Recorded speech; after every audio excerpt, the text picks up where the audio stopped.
Hello friend, नमस्कार। मैं दिनेश शर्मा। आज आपको सरल ज्योतिष में कुछ खास गोचर के विषय में बताऊंगा। खासकर शनि और सूर्य का गोचर के विषय बताऊंगा। जन्मकालीन सूर्य पर यदि शनि का गोचर हो या किसी प्रकार से युति या दृष्टि संबंध हो तो किस प्रकार के फलित हो सकते हैं, उसके विषय में खास ये नियम है। उक्त जो नियम है, उक्त गोचर का नियम श्रीमान के.एन. राव साहब, महान ज्योतिषी, नई दिल्ली के निजी अनुभव है। उन्हीं के ये विचार हैं। खासकर जो भारतीय विद्या भवन में अपने विद्यार्थियों को जो पढ़ाते हैं और उन्हीं विद्यार्थियों के द्वारा किताबें लिखी जाती है, उसी किताबों में ये सूत्र वहीं से लिए गए हैं। तो ये हमारे श्रीमान के.एन. राव साहब है, महान ज्योतिषी, इनके दर्शन करिए।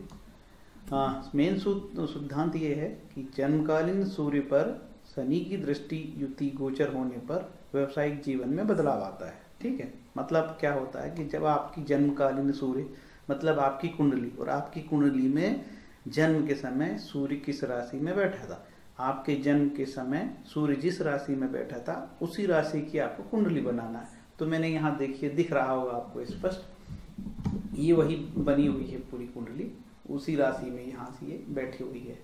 आपको कुछ दिख रहा होगा यहाँ से, ठीक है। तो ये जो है सूर्य सभी लग्नों में बैठा है। यदि हो सकता है कि आपकी जन्मकालीन कुंडली में सूर्य मेष राशि में बैठा होगा, या फिर वृषभ में बैठा होगा, या फिर वो मिथुन में, कर्क में, सूर्य में, ऐसा 12 राशियों में से कहीं पे भी बैठा होगा। उसी सब का भी मैं विवरण आपको बताऊंगा। मैं आपको मुख्य उद्देश्य बताना चाहता हूँ, शनि की दृष्टि 3 होती है। पहली शनि की तीसरी दृष्टि होती है, 7वीं और 10वीं दृष्टि होती है। ये सिद्धांत भी है, या तो जन्मकालीन शनि पे सूर्य का गोचर हो, या तो उसको कहीं से भी जन्मकालीन सूर्य पर उसकी दृष्टि हो। ऐसी परिस्थिति कैसे आएगी? चलिए मान के चलिए कि आपका सूर्य मेष राशि पे है, ठीक है। तो आपने मेष राशि से कुंडली बना लिए, जहां आपका सूर्य बैठा होगा उसी से कुंडली बनाने की बात मैंने कहा। तो ये सूर्य कुंडली है। आपका मान के चलिए कि आपका सूर्य जो है मेष राशि में बैठा, और वर्तमान में शनि कहाँ चल रहा है? वर्तमान में शनि चल रहा है मकर राशि में। तो वो कहाँ देख रहा है? पहली इसकी तीसरी दृष्टि ये हो गई, 7वीं दृष्टि ये हो गई, और ये हो गई इसकी 10वीं दृष्टि। इसका मतलब ये सिद्धांत आपके लिए नहीं लागू होगा।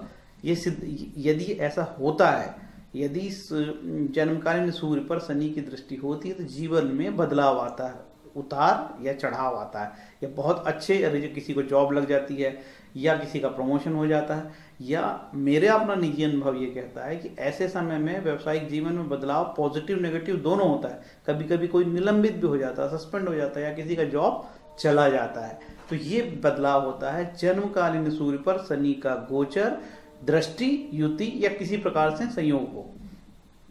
इसका मतलब ये होता है कि जैसे ही आपका यहाँ पे सूर्य में जिसका सूर्य यहाँ पे है मेष राशि में, यदि जब शनि का गोचर 11वें भाव में होगा कुंभ राशि में, तो कुंभ राशि से देखो आपके जन्मकालीन पर इसकी तीसरी दृष्टि पड़ेगी। मतलब आज से 2.5 साल बाद जब कुंभ में शनि आएगा तो यहाँ पे इसकी दृष्टि पड़ेगी, तब आपके व्यवसायिक जीवन में बदलाव सकारात्मक या नकारात्मक आएंगे। ये विशेष सिद्धांत है। अब देखिए, किसी जातक की कुंडली में सूर्य जो है वृषभ राशि में बैठा हो, तब क्या होगा? तो भी आज की डेट में यदि शनि मकर में चल रहा है तो उसको कहीं से प्रभावित नहीं कर रहा है। हाँ, लेकिन जब उसका सूर्य जो है सूर्य का गोचर जब मीन राशि में होगा, जब जरूर उसके यहाँ से तीसरी दृष्टि पड़ेगी, तब जरूर बदलाव होगा। मतलब अभी समय है, 5 साल बाकी है, मान के चलो, नहीं 7 साल बाकी, हाँ 5 साल बाकी है। आगे चलते हैं।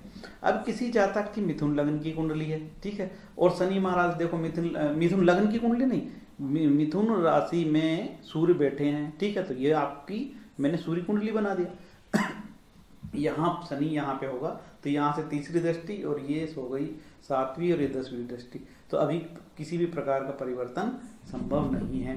खासकर मिथुन राशि वालों में जिसकी कुंडली में सूर्य मिथुन में, उसमें कोई शनि का गोचर प्रभावित नहीं करता। शनि का गोचर जिस व्यक्ति की, जिस जातक की कर्क राशि में यदि जन्मकालीन सूर्य हो तो क्या प्रभावित होता है? बिल्कुल प्रभावित हो रहा है। देखिए, जब शनि यहाँ पे होगा और अपने यहाँ पे सूर्य होगा कर्क राशि में, तो आपने कर्क राशि की कुंडली बनाया तो शनि यहाँ बैठ के 7वीं दृष्टि दे रहा है। इसका मतलब ये है कि आपके जीवन में वर्तमान में व्यवसायिक जीवन में उतार चढ़ाव, बदलाव, पॉजिटिव, नेगेटिव, प्रमोशन कुछ तो हुआ है, ये अच्छा या बुरा, ये सिद्धांत है, ये अनुसंधान का भी विषय है। ठीक है। अब किसी व्यक्ति के जन्म के समय सूर्य सिंह राशि में बैठा हो तो ये हमने उसकी सूर्य लगन की सूर्य की कुंडली बना ली। और यहाँ से देखो शनि यहाँ बैठा है, शनि 10वीं में गोचर कर रहा है, तो वो उसकी तीसरी दृष्टि ये, 7वीं दृष्टि ये और 10वीं दृष्टि यहाँ, कोई भी प्रभाव नहीं पड़ रहा है। लेकिन इस जातक की कुंडली में जैसे ही शनि महाराज 11वीं राशि में जाएंगे कुंभ में, तो यहाँ से 7वीं दृष्टि पड़ने लगेगी, तो उसके जीवन में बदलाव, अच्छा बुरा कुछ भी होगा। अब देखते हैं सिंह लगन की, सॉरी सिंह लगन नहीं है, ये तो सूर्य कुंडली बनी है। तो जिस जातक की जन्मकालीन कुंडली में सूर्य कन्या राशि में बैठा हो तो क्या नतीजे आएंगे? आज की डेट में शनि मकर में होके उसको, वो शनि का गोचर जिस व्यक्ति की कुंडली में सूर्य कन्या में बैठा उसको कोई प्रभावित नहीं कर रहे हैं किसी रूप से भी। आगे बढ़ते हैं। हाँ, तुला राशि में यदि सूर्य बैठा है किसी भी व्यक्ति के जन्मकालीन कुंडली में तो निश्चित रूप से वो प्रभावित कर रहे हैं। तुला से ये देखिए यहाँ पे मकर, यहाँ से बैठ के वो तीसरी दृष्टि और यहाँ से वो 7वीं दृष्टि और यहाँ से 10वीं दृष्टि जा रही है। तो निश्चित रूप से ये जो व्यक्ति है सूर्य जिसका जन्मकालीन सूर्य है, उस व्यक्ति को या तो नौकरी लगी होगी या तो हो सकता है कि नौकरी से उसको हाथ धोना पड़ा होगा या किसी भी प्रकार का बदलाव हुआ होगा या प्रमोशन हुआ होगा, ये सिद्धांत कहता है। ठीक है। अब देखिए किसी व्यक्ति के या किसी जातक की कुंडली में सूर्य वृश्चिक राशि में हो तो वर्तमान में शनि मकर से कहीं पे भी उसको प्रभावित नहीं कर रहा है। ठीक है, ओके। लेकिन नंबर 11 में आ जाएगा तो जब ये शनि नंबर कुंभ 11 में आएगा तो निश्चित रूप से यहाँ से 10वीं दृष्टि पड़ेगी तो वो प्रभावित हो जाएगा। आज से 2.5 साल बाद उसके जीवन में, व्यवसायिक जीवन में बदलाव आएगा, अच्छा या बुरा।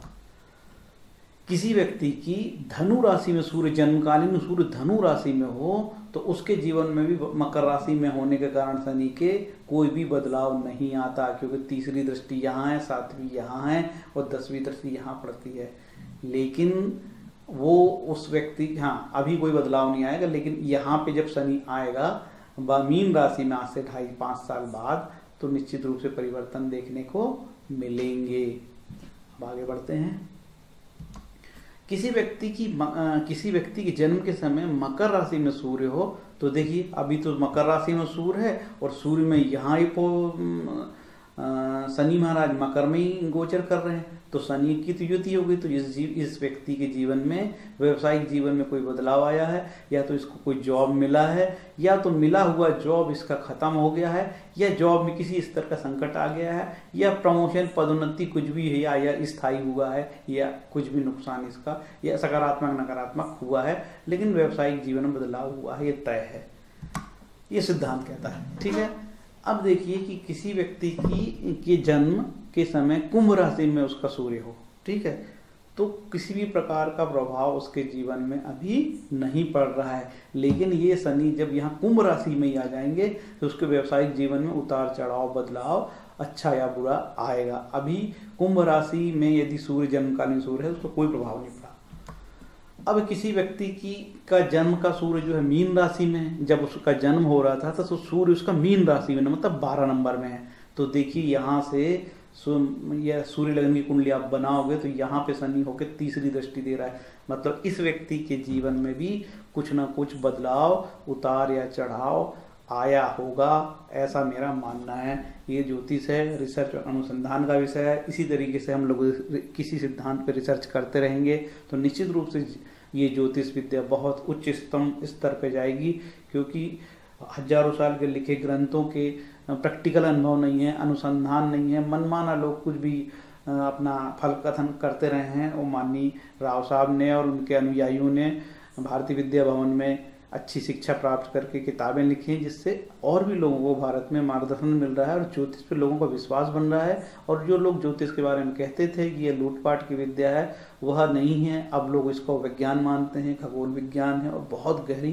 गंभीर ये जो है विद्या है ना। समस्त देखने वाले दर्शकों से मेरा निवेदन है, मेरे व्यूअर्स से निवेदन है, यदि मेरे वीडियो आपको अच्छे लगते होंगे तो मेरे चैनल को दक्षिणा के रूप में मेरे चैनल को सब्सक्राइब करें, शेयर करें, लाइक करें, कमेंट करें, और भी यदि गोचर के विषय में जानना है तो बताएं। आगे मैं आपको गुरु के भी गोचर के विषय में बताऊंगा। गुरु का भी ऐसा ही नियम है।